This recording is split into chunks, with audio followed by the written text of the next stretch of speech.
Okay, so last time we talked about transformation of functions, and then the last thing that we were doing was piecewise functions. We did one example, but it was right at the end, so I would like to do a couple more, okay, before we move on.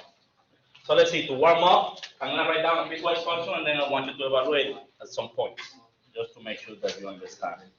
Okay. So samples, so evaluate. Let's say the function is f of x equals absolute value of x minus 3 if x is greater than or equal than 1, and then x cubed minus 1 if x is less than 1. And let's find f of 0. Let's find f of 2. And let's find f of 1. Okay, so who can tell me what is f of 0 for this function?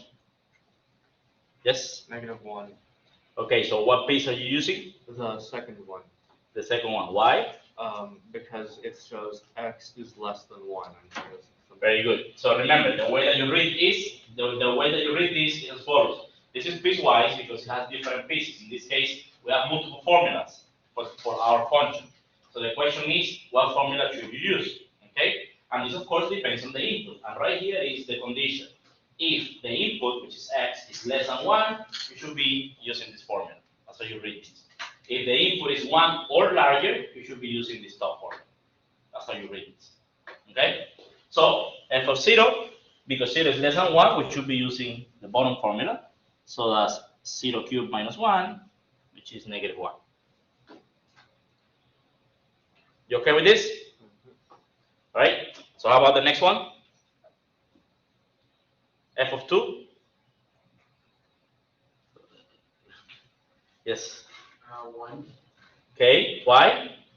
Because since the x is greater than 1, we use the first part, so 2 minus 3 is -1, so about -1 of 1. Good. So we have to use the first formula, and we get 1. How about the last one, f of 1? What is this? So which formula should we use? The first one. Good. So this equals absolute value 1 minus 3, which is 2. All right. Questions in reading a piecewise function and evaluating that.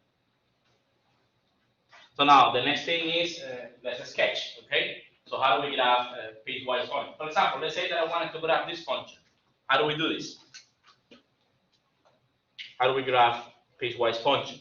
So last time we were kind of discussing this, and the idea is that you do it piece by piece, okay? So you just graph each of the functions individually, and then you only take the piece of the function that we care about. And what piece? Well, the interval tells you what piece to consider, okay?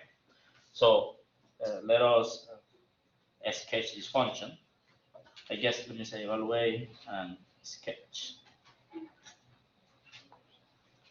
So if I want to graph this function, let's see, I'm going to call this one piece number 1.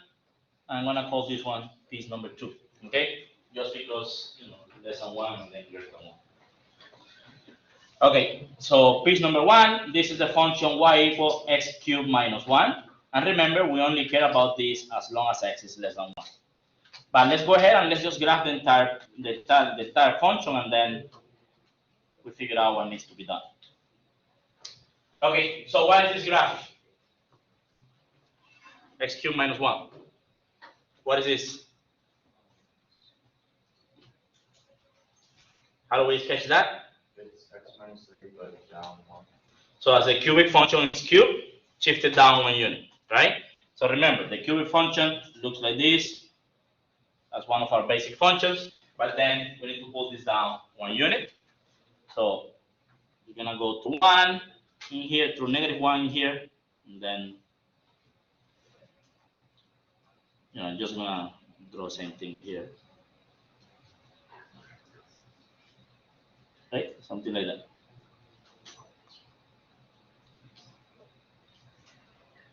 And there's a little x-intercept here, which is whenever y is equal to 0, and that happens at 1. Okay. All right. So this is the graph of x cubed minus 1. Now, we don't want the entire picture. We only care about this as long as x is less than 1. So that means x less than 1 is portion of the x-axis. So that means this part of the picture is what we're going to borrow from here. Okay? So this is what I care about.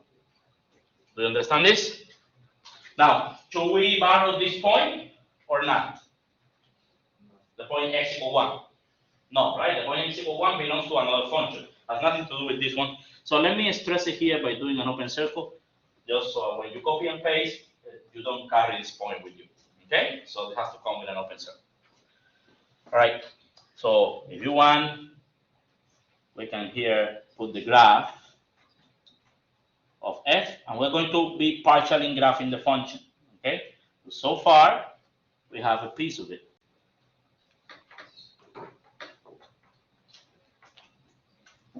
So x and y, and then so far we have that piece that we have over there. So it goes to -1, it stops here at 1, and then we do the cubic shape. Okay, and we have an open circle here.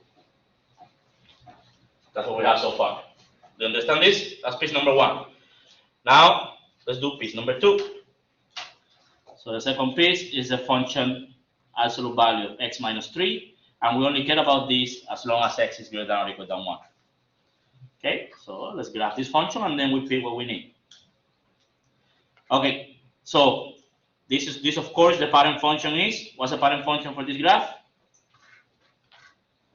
Yes? Absolute value of x. The absolute value, and what are we doing to it? What transformation is happening? Shifting the right 3 units. So we're going to the right 3 units. So remember, this is the absolute value function, okay? And then we're just shifting this to the right 3 units. Everybody okay with this? And this point, which is at 0, 0, where does it go? It's going to go to 3, 0.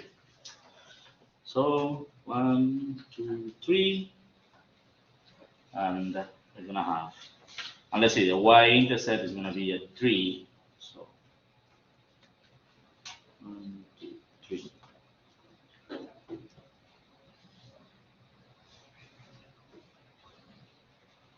Something like this.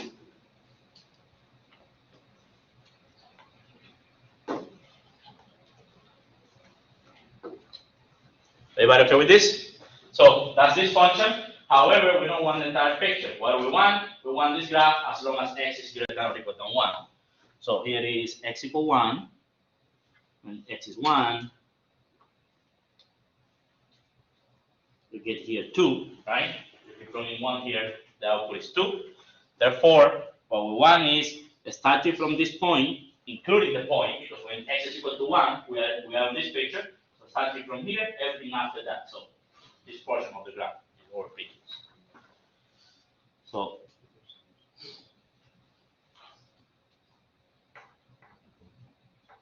this is what we want from there. Yes? I have a question for C. Why can't you use x cubed minus 1? Is that going to be 1 minus 0? 1 minus 1 is 0. That's less than 1. Okay. So again, what's the input here? 1. So which one of these two conditions is satisfied by the input? X equals 1, right? X is 1. Which one of these two statements will be true on that input? Is this true? Is 1 less than 1? No, so you don't look at that. Is 1 greater than or equal to 1? Yes, so you look at that. So you don't look at like what it equals? It equals 1. No, but I mean like you don't plug it in. What do you mean? I don't You don't understand. look at the output, you look at what the input is to see if it's. So remember, you first need to figure out what the input is to understand what function you need to use, what formula you need to use. There are multiple formulas here. The question is which one do you use? Because you can only use one formula. Otherwise, one input is going to have multiple outputs. Then it's no longer a function, right? So this is telling you if the input is less than 1, you should be working with this formula. If the input is greater than or equal to 1, then you use this formula, right? So when x is equal to 1, we're using this piece here, right? Okay, so then we only care about this part of the graph, so this portion, we don't care about it. So that's what I shaded in blue, that's what I copied in my actual graph. So the point is 1, 2. So 1, 2, it's right here. And we do a closed circle because when x is 1, that's the one that we're looking. And then 2, 3.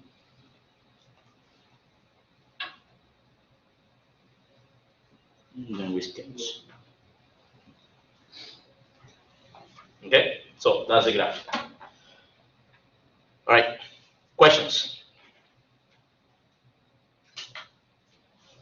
Do you understand how to do this? Okay, so then let me give you one for you to try. So another example, sketch, and let's see, try the function f of x equals 3x minus 4 if x is greater than 2, and then negative x squared plus 1 if x is less than or equal than 2.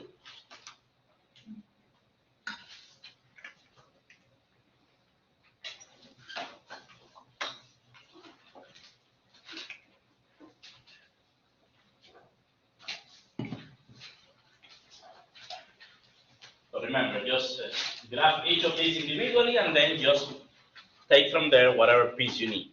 And then you put them together in the same picture. So the first formula, what sort of graph is this?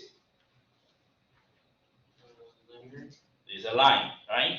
How do you sketch a line? How do you draw a line? What do you need? 2 points. Just need 2 points, okay? So if you want to draw this line, just find 2 points that are on this line. Some points that are very easy, like the y-intercept is very easy to see and so on. So find 2 points and draw them, okay? And then you pick the portion of the line that you need. And this one, what graph is this?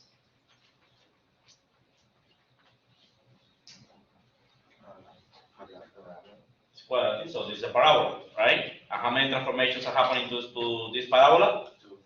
2 transformations. What are they? What are the transformations? Reflection across the x-axis, and then up 1 unit. Good. So, go for it.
Okay, so let's try this one. So again, this one is a parabola that is reflection across the x-axis and then shift it up 1 unit, right? So that means, you have your parabola, then it's gonna get reflected. Okay, so let me get rid of this. And then this reflection, I'm gonna put it up 1 unit. Yes? Everybody see that? So that means here's 1, and then our parabola is gonna end up there.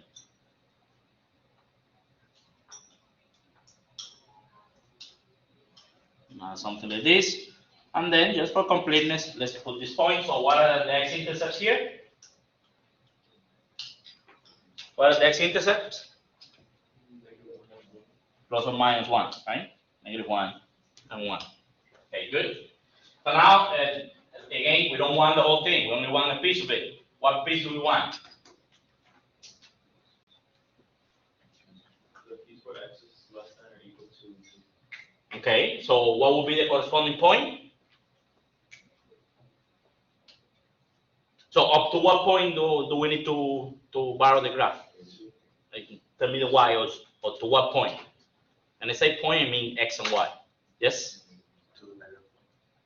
To -4. -3. You put 2 here, you get -4 plus 1 is -3, right? Good. So here is 2, then down here, that's -3, and then up to this point. So that means we're going to be borrowing, we're going to be using all of this up to here. Does everyone understand this? Should we take this point with us, the point 2, -3? Yes. Yes, because the equality is right there. Okay? So when x equals 2, we are still looking at this picture. So now this is going to be carried over to the main graph. Let's just do the whole thing and then I copy and paste everything. Questions about this one? Okay, so now let's do the next one. So as a line, what's a y-intercept? So we just need 2 points. For example, y-intercept are always easy to find. So what's a y-intercept here? -4. So 1, 2, 3, 4. So it goes to this guy. So that's 1 point on the line. And then, to find another point, you can just, for example, plug in x equal 1 if you want. And then you're going to get -1, or use the slope, right? The slope is 3, the line goes up. So 3 off, 1 to the right, 3 off, 1 to the right, and so on. That way you can get several points. Anyways, if we pick 1, then you plug in, you're going to get -1. So that's another point, and this is really all we need. Now it's useful to have more points, just because anyway, this part that I'm about to draw is not going to be part of our picture. So let's have more points on the other side. So let's just keep going. For example, if x is equal to 2, then we're going to get y equals 2.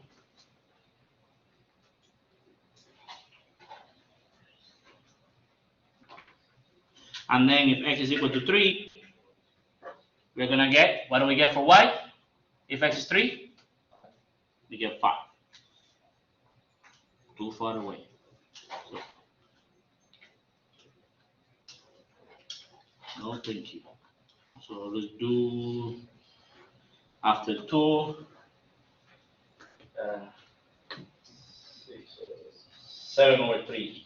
So what's 7/3? 7/3 is 2 point something. So let's do 7/3. I'm waiting here. If we plug in 7/3, then we get 3.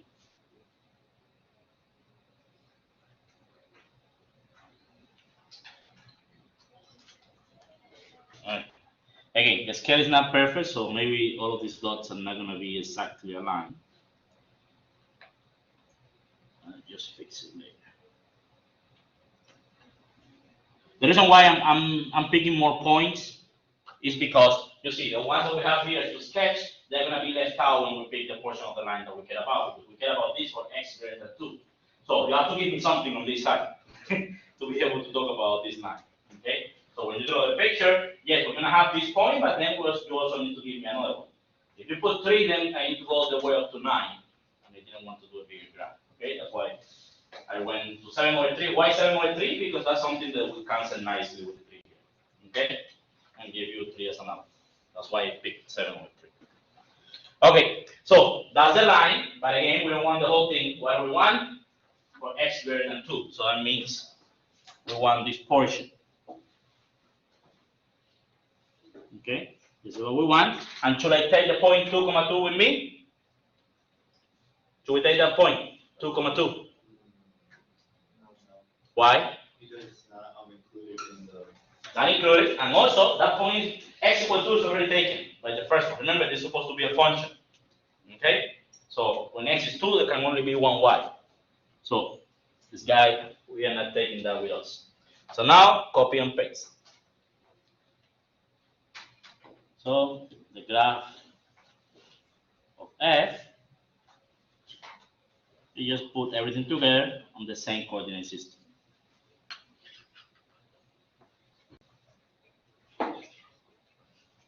Let's see, 1, 2, 3, 4, 5, 6, 7, 8, 9. Okay.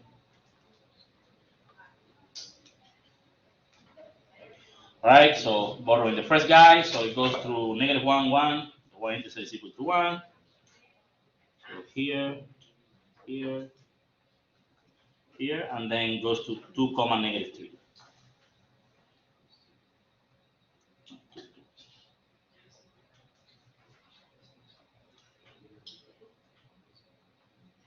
And then just do the best as you can.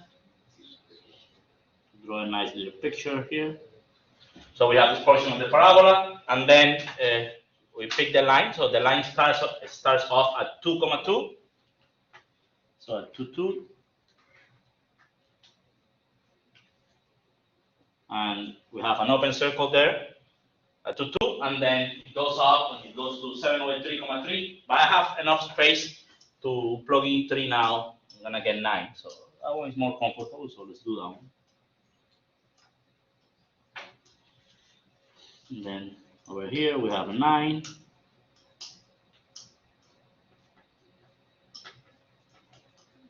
So that's another point on our line. And then we draw. Again, remember, when you draw a picture, when you draw a graph of a function, you need to provide enough information so that the formula can be recovered if it's not given to you. Okay? If you give me a picture of this function without showing me 2 points on this side, then the problem is not complete. Why? Because there are many lines that goes to 2, 2. You need to give me the one that we need. And the only way that you have to specify that is by giving me 2 points on that line. Do you understand this? And when you draw a parabola, you need to give me at least 3 points if you want to be able to determine what it is. The vertex, one on one side and one on the other side. Okay, we'll talk more about parabolas today. Yes? Is it 3,5? Yes, it's 3,5. I don't know where 9 came from. Did I have space for 5? I'm not sure why you didn't think about 9. Okay, good. It is 5. So 3, 4, 5.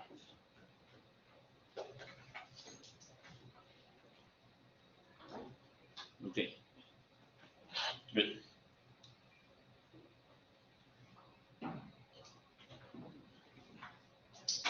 All right.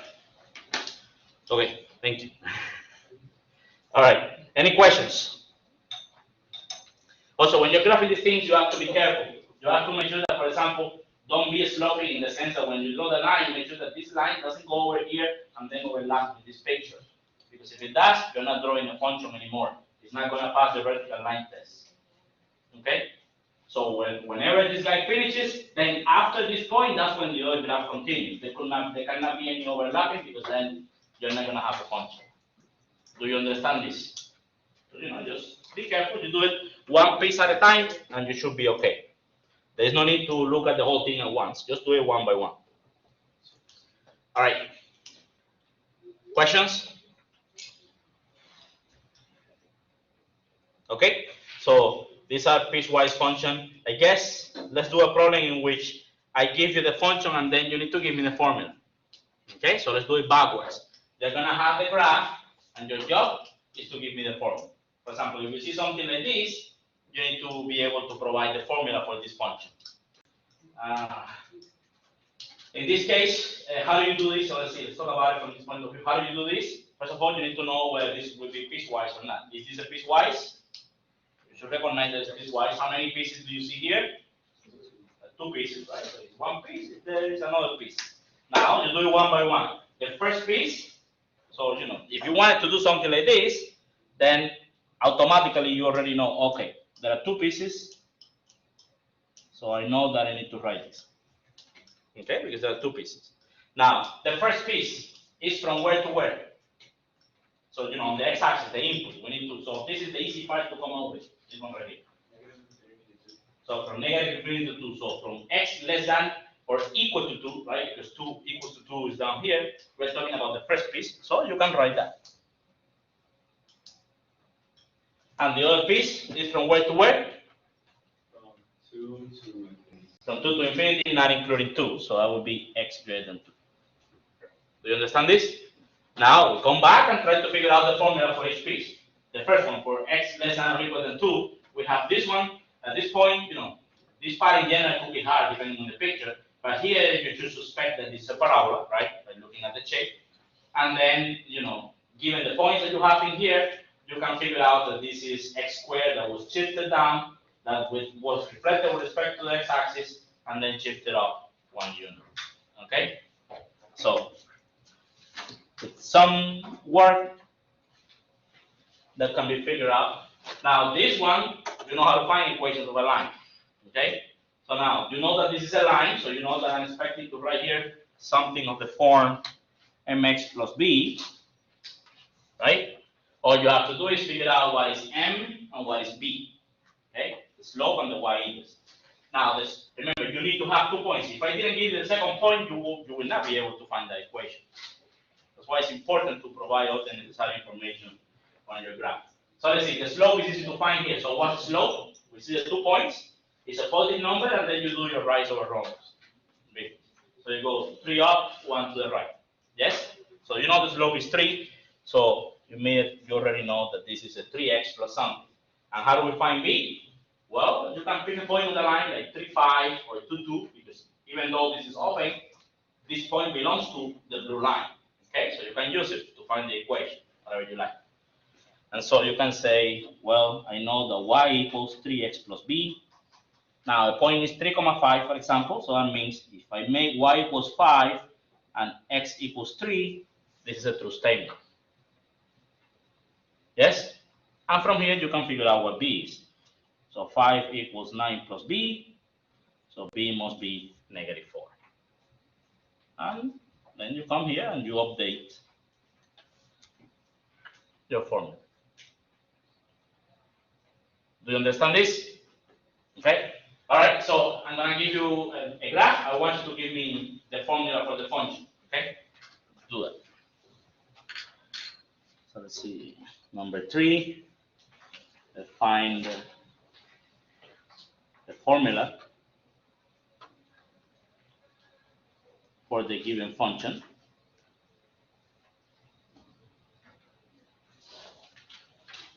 And let's see.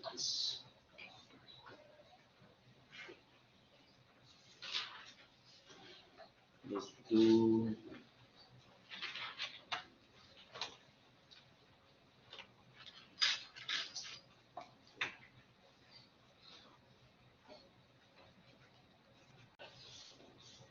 something like this.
I'm just making this up, but in such a way that it should not be too difficult to. Okay, so here is a piecewise function. Find a formula for it. Okay, so let's call this function f. Provide a formula for this picture. Okay. So remember, identify how many pieces do we have in here. Find the interval for each of the pieces, and then once you have this, then start finding the formulas one by one. Okay.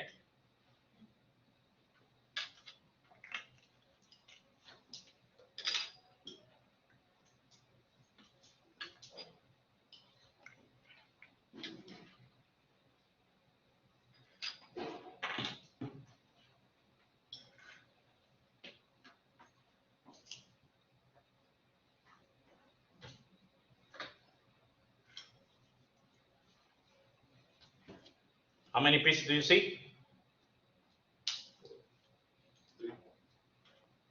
3, 4, 5. 7, 8, 9. So how many pieces do you see? There are 4 pieces. Here is one piece. Here is another piece. Here is another piece. This little guy here. Here is another piece. Yes? So you want, let's label them. So let's call this piece number 1. Let's call this one piece number 2. This one would be piece number 3. And then piece number 4. Do you understand this? That dot right there is separate from everything else. So that's a piece on its own. Yes? Okay? So that means just by realizing that this is piecewise and that there are 4 pieces, automatically, without thinking, even if you have no idea what to do next, you should be writing something like this. 1, 2, 3, 4. This has to be there. Or for if. If you don't like the commas, you can put for if, whatever you want. Yes? Well, now our job is to, build this little by little. Let's see. We already numbered them, so let's talk about them. So piece number 1. From where to where? So this is the easy. Filling in the last column is very easy. You just have to look at the picture. Okay? So give me inequalities. For negative 3. Give me inequalities. X less than 0. Should I include 0 or not? So do I leave it like that, or do I do less than or equal to 0? We'll leave it like that. Good. Second piece.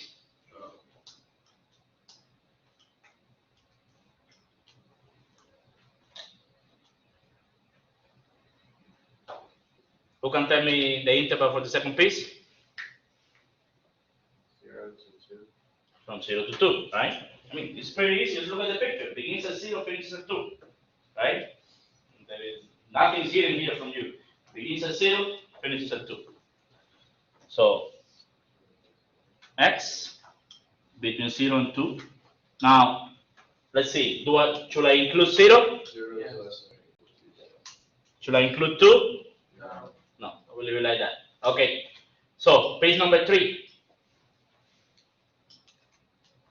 Exactly 2. And how do you say this? Equals 0. Good. So, x equal 2. Yes? And then the last piece? What's the interval for the last piece? 2 is less than 0.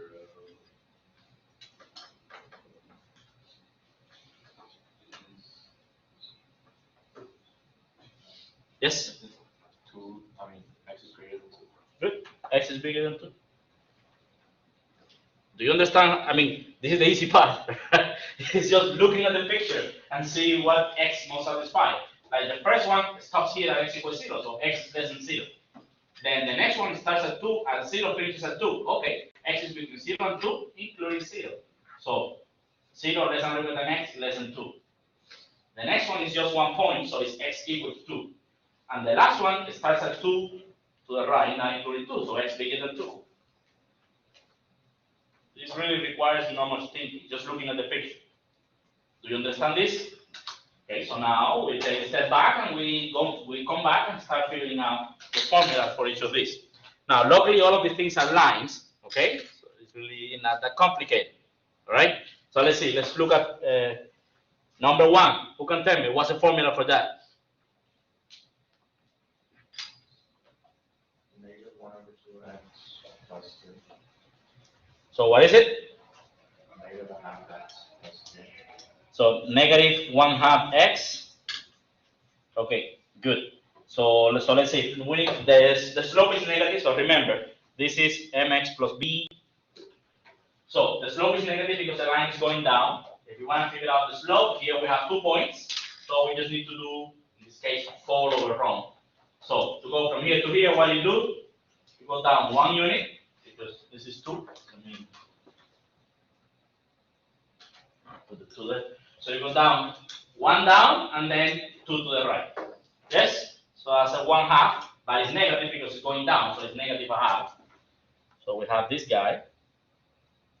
Now this one, you know, is actually we don't need to work too hard to figure out b, because b is is a letter for what? What does b represent for the line? It's a y-intercept. Can you see the y-intercept in this situation? Yes, you can. What's the y-intercept? 2. So b is 2. Before, we couldn't see the y-intercept. You see here, we couldn't see the y-intercept.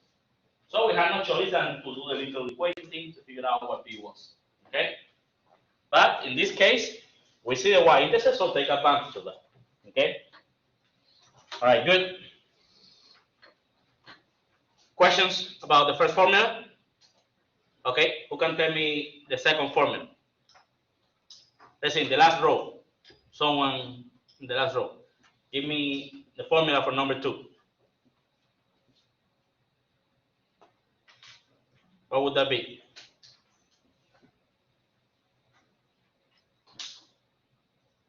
It's very easy. That's one of your basic functions.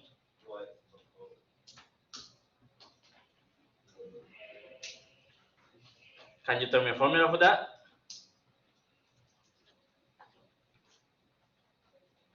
Let's see. Is it a line? Yes. What's the slope of this line? So what type of line is this? Is this any particular line, or is it some sort of a special line? For example, you know, you have lines that do this, but there are 2 lines that are special, that do not have this type of inclination. We have horizontal lines and we have vertical lines. Which one is this? So I want one of you to answer, because this is not hard, but I want you to understand the ideas. What type of line is this? Number 2. Horizontal. So the slope is a way to measure inclination of a line. The slope tells you the line is going up or down, whether it's positive or negative. And if it's positive, the bigger the number, the more inclined the line is. If it's negative, the bigger the number is in absolute value, the more inclined it is going down. Okay? Now, if a line is horizontal, what does that mean about the inclination? Does it have any inclination? So what do you think that would mean for the slope? It's 0. So this line has slope 0. So that means if you think about it in the form mx plus b, what is m? M is 0. So this is not really here. So this is just y equals b. And this is the first basic function that I gave you last time, right? The constant function. Now, what is b in this case? It's 1. Does everybody understand this? So this is just y equals 1. So this is a 1.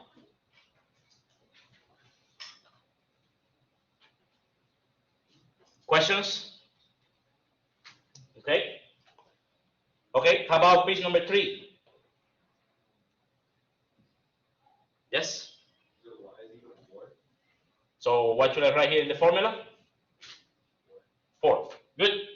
Remember, page number 3 is just a point. The point 2, 4. You know the x. We just need to write the y.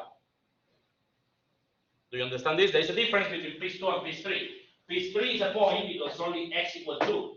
Page 2 is, it's a segment. It's a function because this time we have an interval over this interval, it happens to always be 1, the y value. It's okay, right?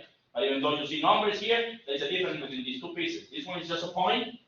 This one is actually, it has a little graph. You understand this? And the last one, what type of function is that? Linear. Linear. So how does it look? Mx plus b. The slope, is it positive or negative? Negative. What is it? Negative 2 over 3. So let's see. This point here is at the y equals 3 level. Yes? So if you want to go from this point to this one down here, how much do you need to fall down? 3 units. Yes? So 3 down. And how many to the right? 2. So what's the slope? Negative 3 over 2.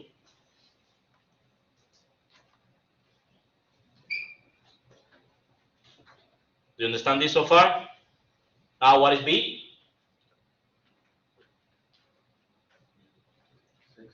6. Okay. How do you find it? What, just one to the left, it's not there. One to the left, two to the left. Ah, okay, interesting. So they're using the slope. Okay, so that's fair enough. So remember, when you have a line, if you have a slope, then the moment that you know one point on the line, you can use your slope to find more points. Okay? So what your classmate did was, okay, I want to know the y-intercept, I know it's somewhere up here. Where is it? Well, we are here at 2,3. What you can do is, because we know the slope is, negative 3/2. If you go down, then you need to go down and right. But if you want, you can go up the line if you like. You can go up, but then you need to go left. Do you understand this? If you want to climb on the line. And you need to follow the slope. So 3 up, 2 left. Okay? If you want to go this way, it's 3 down, 2 right. But you could also do 3 up, 2 left. So if you're here, you are at 3, so we can go up 3 units, that's 6, right? Then 2 left, it turns out that because we were at x equals 2, when you go 2 to the left, you're going to land on the y-axis. So you're going to find yourself your y-intercept, which is 6. Good. Very good. Okay, now if you didn't want to do that, okay, then you just do the long way, okay? So let's do it with the long way, that way we see everything. So remember, we know that y equals negative 3x plus b, and to find b, just pick a point on the line. For example, 2,3 or 4,0. Plugging in 0 is very easy. So then, I didn't write negative 0. Negative 3/2 x. Okay, so plugging in 0 is very easy. So I have 4,0, so I'm going to plug in that. So remember, x is 4, y is 0. 0 equals negative 3/2 times 4 plus b. So what's negative 3/2 times 4? So you can think of this as being negative 12 over 2, which is negative 6. Or simplify the 2 with the 4, you get 2, 2 times 3 is 6. Okay? However you want. The point is that you get negative 6 plus b equals 0. So b equals 6. Okay, good. Questions about piecewise functions? So you have to be able to evaluate piecewise functions. If you have a formula, you need to be able to provide a graph of the function. And also you need to be able to do this backwards, okay? If you see a picture, a reasonable like this, just with lines, because if the functions get more complicated, if the picture is more complicated, then it's harder to come up with the formulas, okay? But when the pieces are just lines, you already know everything about lines, so you can do this very easy, okay? So this is what I expect you to be able to do. To see a picture like this and produce something like this, okay? All right. Questions? Yes? Will the test have a graph like on graph paper, or will it just be without like graph? Well, it will be on the with paper, grid? the regular paper. You know, the way I'm doing it here, you do your grid and the thing.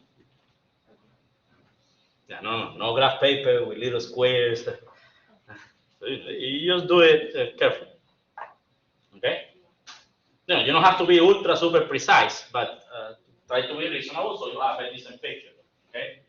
Like for example, if you're doing your x and y, don't tell me that this is 1, and then you say that this here is 2.